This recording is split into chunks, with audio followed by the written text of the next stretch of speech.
আসসালামু আলাইকুম রহমতুল্লাহি ওয়া বারাকাতুহু। সবাই কেমন আছেন? আশা করছি ভালো আছেন। অনেকদিন সৌদি আরবে আছি। প্রচণ্ড গরম। দিনের বেলা তো বের হওয়াটাই কষ্টকর। আর রাতের বেলাটা কী বলবো, রাতে কিছুটা ঠান্ডা। তবে আবহাওয়াটা আমার কাছে সবচেয়ে বেস্ট মনে হয়েছে আমি এখন যেখানে আছি।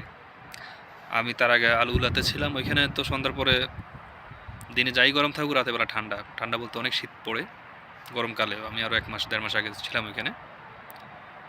তো এখন মদিনাও তো ছিলাম অনেক দিন মোটামুটি। মদিনার আবহাওয়া ঠান্ডা, ভালো, কোনো সমস্যা নেই, সব ঠিক আছে।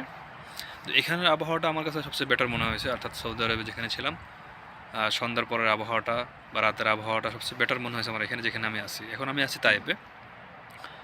আসছি ঈদের আগে, কোরবানির ঈদের আগে 7-8 দিন হয়ে গেল সব মিলে।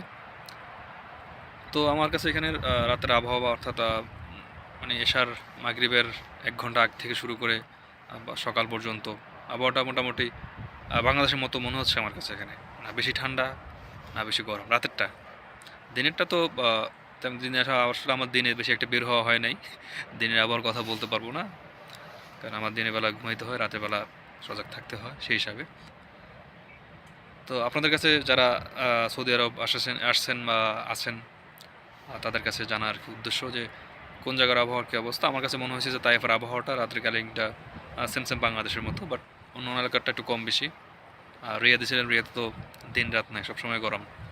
বাতাস আসুক আর না আসুক, গরম লাগবে। তো সবাই ভালো থাকবেন। আসসালামু আলাইকুম রহমতুল্লাহি বারকাতুহু।